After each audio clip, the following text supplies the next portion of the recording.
سورۃ الاعراف مکی صورت ہے۔ اس صورت میں 24 رکوعات، 206 آیات، 3387 کلمات، 14635 حروف ہونا بیان کیے گئے ہیں۔ اعراف چھوٹی چھوٹی پہاڑیاں، اونچے ٹیلوں کو کہا جاتا ہے۔ آگے چل کر اصحاب اعراف کا ذکر ہے۔ یہ وہ لوگ ہوں گے جن کی نیکیاں اور بدیاں برابر ہوں گی، نیکی اور گناہ بالکل میزان میں برابر ہوں گے، جس کی وجہ سے نہ انہیں جنت میں داخل کیا جائے گا اور نہ ہی جہنم کے اندر۔ تو یہ جنت اور جہنم کے درمیان ایک جگہ ہے۔ یہ وہاں پر چڑھ کر جنتیوں کو بھی دیکھیں گے، جہنمیوں کو بھی دیکھیں گے۔ جنتیوں کو دیکھ کر پریشان ہوں گے، جہنمیوں کو دیکھ کر خوش ہوں گے۔ وہ اس لیے کہ کہیں گے شکر ہے جہنم میں جانے سے بچ گئے، اس پر خوشی کا اظہار کریں گے، اور جنتیوں کے مزے دیکھ کر کہیں گے کہ ہائے کاش ایک نیکی زیادہ ہو جاتی تو ہم یہاں چلے جاتے۔ بالآخر اللہ تعالیٰ اپنی رحمت عامہ اور خاصہ کا اظہار فرما کر انہیں بھی جنت میں داخلہ عطا فرمائیں گے۔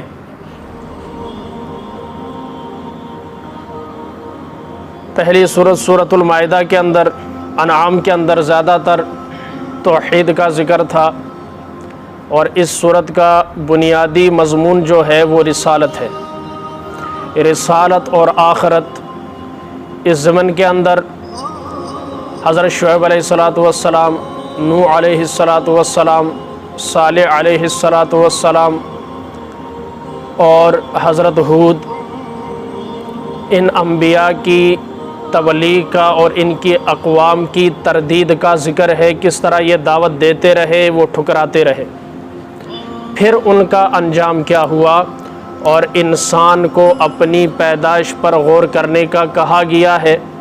اس ضمن کے اندر اللہ تعالیٰ نے حضرت آدم علیہ السلام اور ابلیس کا واقعہ ذکر کیا ہے، کس طرح سے انسان اور شیطان کی دشمنی شروع ہوئی، وہ وجوہات کیا تھیں، اسباب کیا تھے، اور کس طرح شیطان نے چیلنج کیا کہ میں تیرے بندوں کو جو ہے بہکاتا رہوں گا، پھسلاتا رہوں گا۔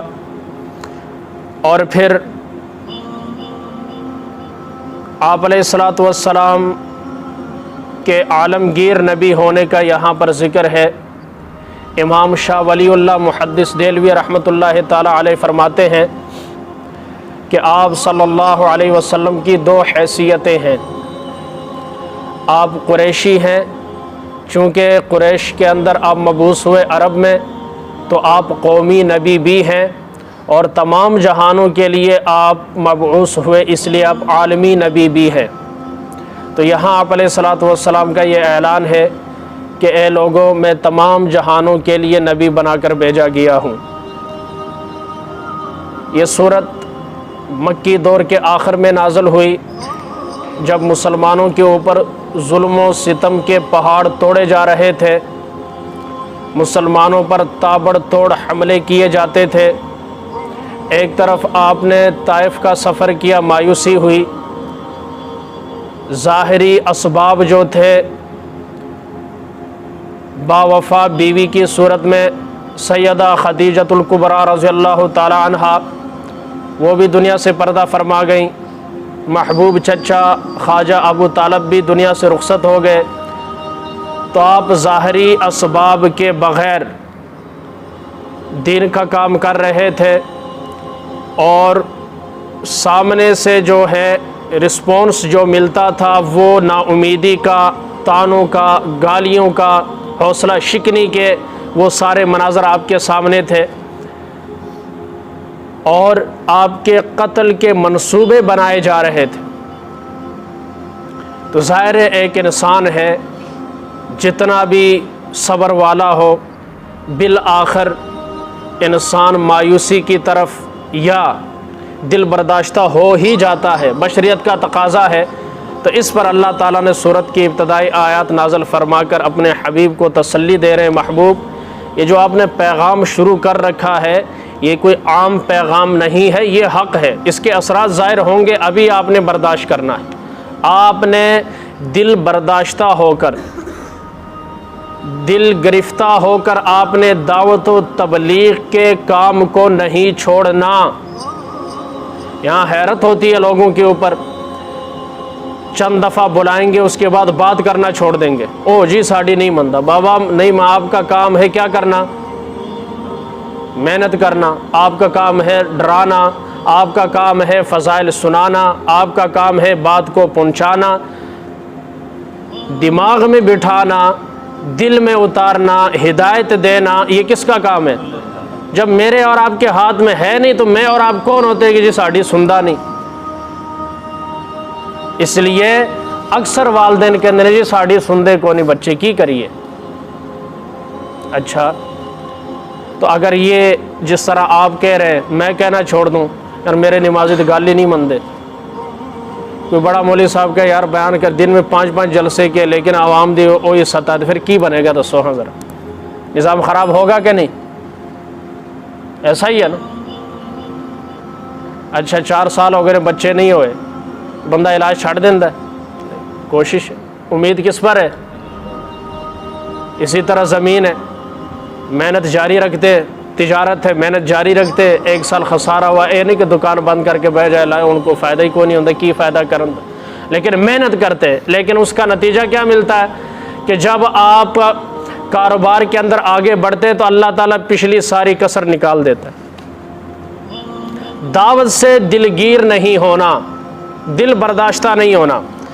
حروف مقطعات سے سورت کی ابتدا کی گئی ہے، الف لام میم صاد، اللہ عالم بمرادہ، حروف متشابہات میں سے ہے، تحقیق میں پڑھنے کی ٹوہ میں لگنے کی ضرورت کوئی نہیں، جب اللہ نے نہیں بتایا تو نہیں پتا، بس ٹھیک ہے۔ بات سمجھ میں آ رہی؟ یہ قرآنی کوڈ ہے، ہر کسی کو سمجھ میں نہیں آتا۔ جنہوں اپنے موبائل دا کوڈ دا سمجھ نہ آوے اور پھر عقیدہ کی مطلب ہے بھائی، ہر کوڈ کا ہر کسی کو تو پتہ نہیں ہوتا۔ وہ جو ماہرین کمپیوٹر میں بیٹھے ہیں 1200 2000 لے کر جب وہ کھولتے کیونکہ وہ ماہر ہے نا، اسی طرح یہ بھی کوڈ ہے اللہ اور اس کے رسول کے درمیان۔ کتاب انزل الیک، یہ ایک کتاب ہے جو آپ کے پاس اس لیے بھیجی ہے، یہ بیچ میں چھوڑ کر آگے آخری ترجمہ کر رہا ہوں، پھر یہ بعد میں سمجھ میں آئے گا۔ لتنذر بہ، تاکہ آپ اس کے ذریعے سے ڈرائیں، فلا یکن فی صدرک حرج، سو اس سے بالکل تنگی نہ ہونی چاہیے آپ کے دل میں، آپ کے دل میں اس سے تنگی نہیں ہونی چاہیے۔ وَذِكْرَى لِلْمُؤْمِنِينَ، اور یہ نصیحت ہے ایمان والوں کے لیے۔ بھائی کن کے لیے؟ مسلمانوں کا ذکر کوئی نہیں ہے، کن کا ذکر ہے؟ کیونکہ عمل ایمان والا کرتا ہے۔ کون کرتا ہے؟ جو بندہ کام جانتا ہو ہم اسے بھیجتے ہیں نا چیز لانے کے لیے، جدا آگے ہی پتہ ہے تو ٹور ہے تو پتہ نہیں کتنے ٹور جائے گا اسے۔ اللہ بھی حکم انہیں دے رہے ہیں جو عمل کرے، ایمان والے ہیں۔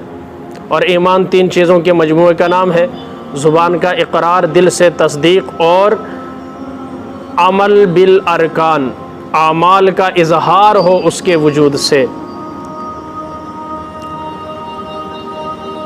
اتبعوا ما انزل الیکم من ربکم، تو تم لوگ اس کی اتباع کرو جو تمہارے پاس تمہارے رب کی طرف سے آئی ہے، جو وحی جو کتاب تمہارے رب کی طرف سے آئی ہے اس کی کیا کرو؟ مغرب کی فیشن کی اتباع مت کرو، ان کی تہذیب کی اتباع مت کرو، ان کی ثقافت اور تمدن کی اتباع مت کرو، جو اللہ کی طرف سے نازل ہوئی ہے اس کی اتباع کرو۔ بات سمجھ میں آ رہی ہے؟ عورتوں کو کپڑے پہنا کر واک کروایا جاتا ہے ماڈلنگ کے لیے، مردوں کو کپڑے پہنا کر واک کروایا جاتا ہے، باقاعدہ شو منعقد ہوتے ہیں، کیونکہ یہ نظام کہاں کا ہے؟ مغرب کا ہے۔ اب یہ ان کی اتباع کرتے ہیں، اللہ کی مدد کیسے آئے گی؟ ہزاروں مردوں کے سامنے وہ ناز و انداز سے چلتی ہیں، اللہ کی مدد کیسے آئے گی؟ جبکہ اللہ خود فرما رہے ہیں تم اس کی اتباع کرو جو اللہ کی طرف سے تمہارے پاس احکامات آتے ہیں، عورت سے لے کر مرد تک، چھوٹے بچے سے لے کر بوڑھے تک۔ اب ایک نابالغ بچہ دیکھیں، سامنے جاتا ہے حمام کے اندر جا کر کہتا ہے یہو جا ہیئر سٹائل بنا دیو۔ وہ حرام زادے جن کی شکلیں بنی ہوئی ہیں اوپر، جن کے نہ ماں کا پتہ ہے نہ باپ کا پتہ ہے،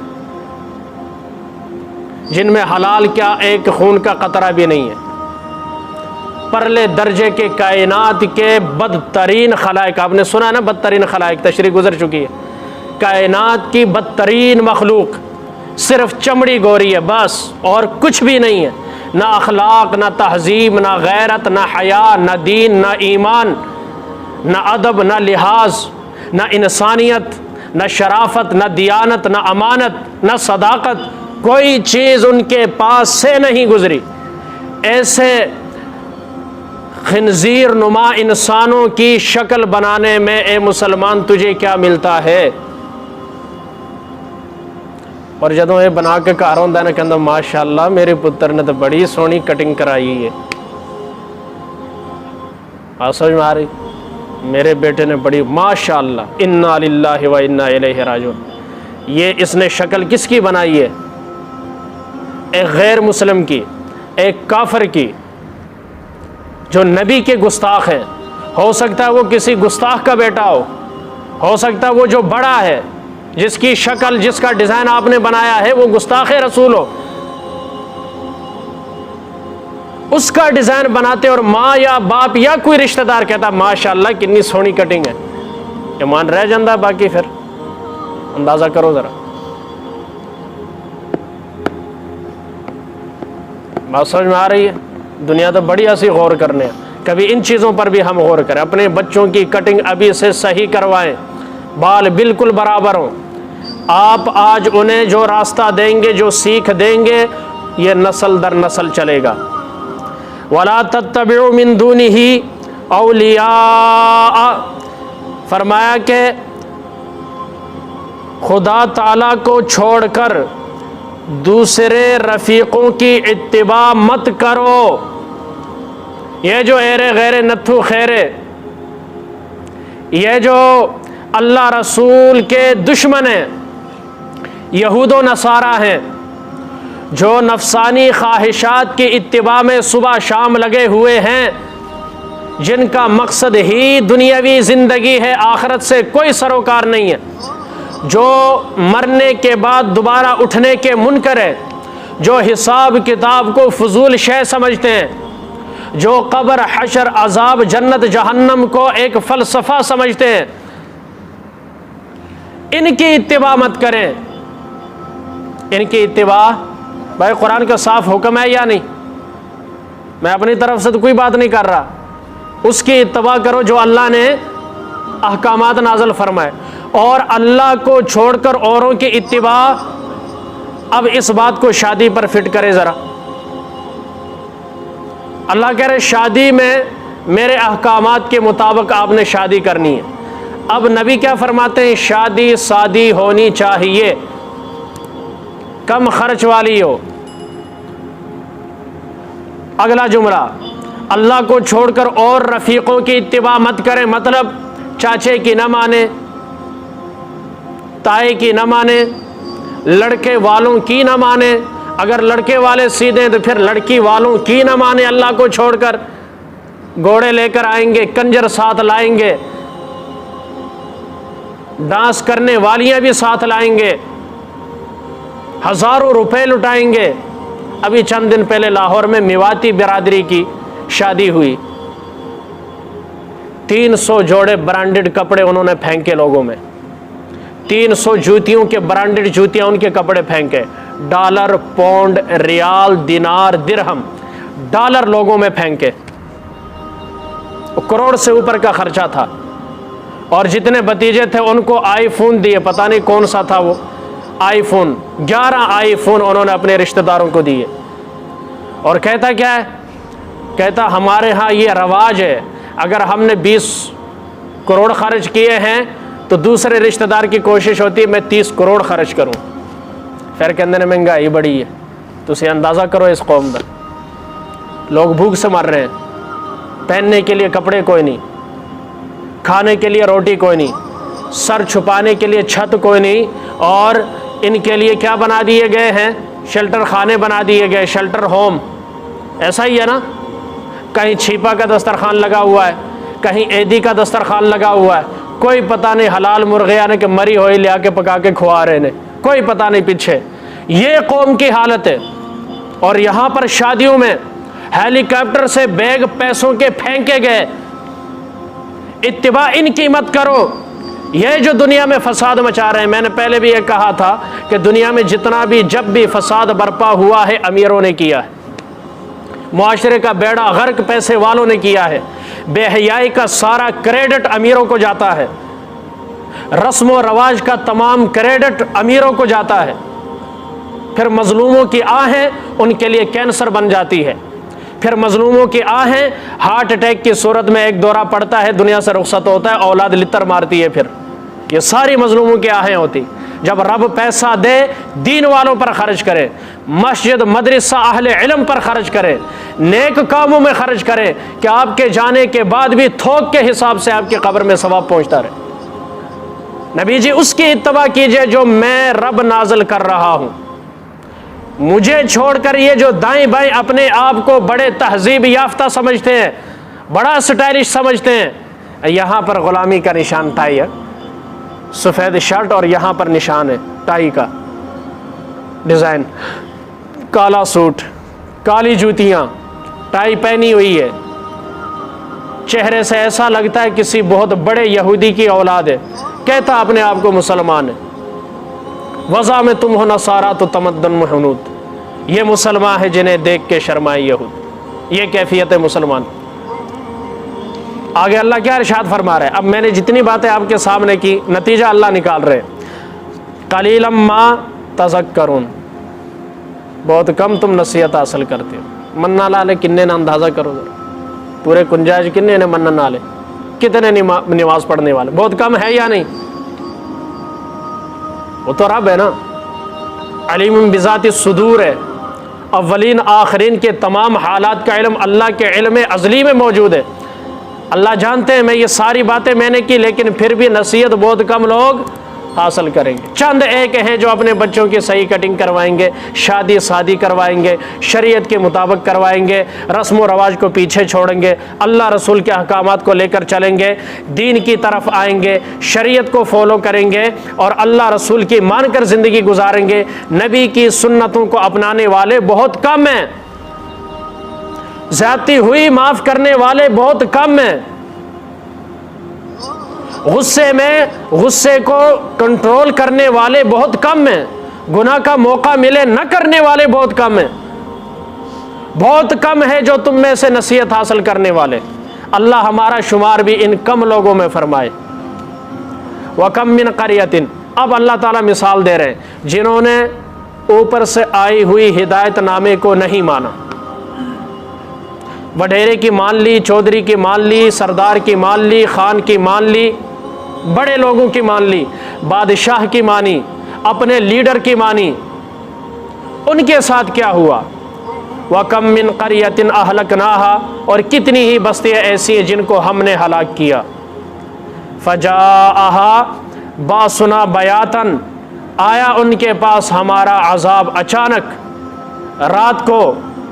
او ہم قائلون, یا وہ دوپہر کو آرام کر رہے تھے, گناہ کر کے بھی آرام کر رہے تھے, نبی کی مخالفت کر کے بھی آرام کر رہے تھے, اللہ کی بات کو جھٹلا کر بھی آرام کر رہے تھے, نبی کو شہید کر کے بھی آرام کر رہے تھے، دعوت حق کو جھٹلا کر بھی آرام کر رہے تھے، نبی کو قتل کے منصوبے میں پھنسانے کے لیے منصوبے بنا کر پھر آرام کر رہے تھے۔ ہوا کیا؟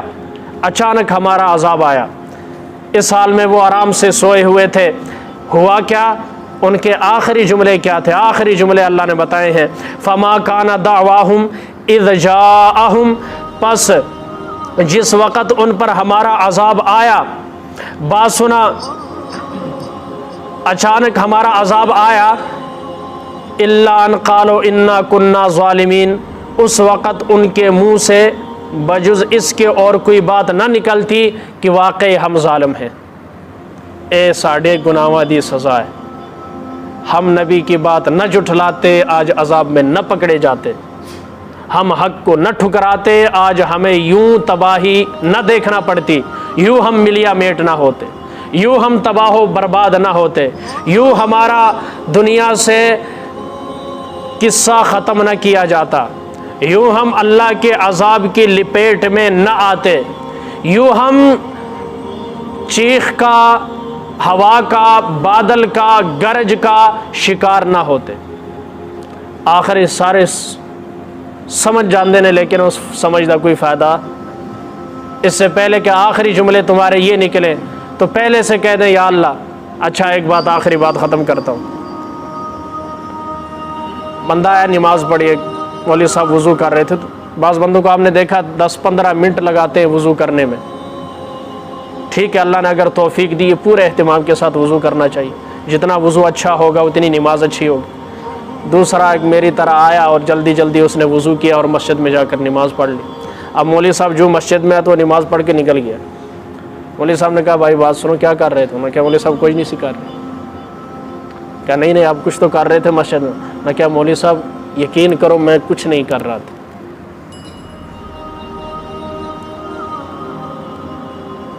مولوی صاحب نے کہا محترم میں نے خود دیکھا ہے آپ نماز ابھی پڑھ کر آ رہے ہیں۔ کہا نہیں میں نے نماز نہیں پڑھی، میں رب کو بتانے آیا تھا میں نافرمان نہیں ہوں، میں نافرمان نہیں ہوں، رب کو بتانے آیا تھا۔ یہ جملہ جب مولوی صاحب نے سنا بندہ نکل گیا، اس کے دل میں یہ چوٹ پڑی۔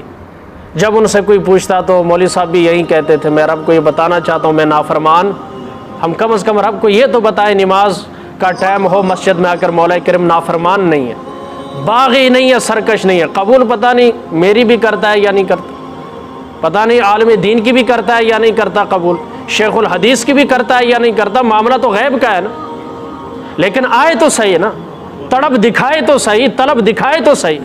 یہ کیا اکڑ کر میں نہیں جانتا، 4 دفعہ باپ بلائے نہ آئے اس بیٹے دی کی اشر کرنے آسی، ماں پینک کر دینے، یقین کرو اتنی داڑھی ہوندی، نماز پڑھ کے جاندے نے پتر نو 4 واری آکھیا اتھے جا کے گالا کر دے، حاجی صاحب ہوندے نے لیکن گالا کہ کیوں پتر نے گال نہیں منی، اسی پتر نو نہیں چھڑ دے وہ سانو چھڑے گا۔ کم از کم یہ تو ہو جب اذان ہو، جب رمضان آئے روزہ رکھے، قبول کرنا نہ کرنا اس کا کام ہے، بتانا یہ یا اللہ ہم نافرمان،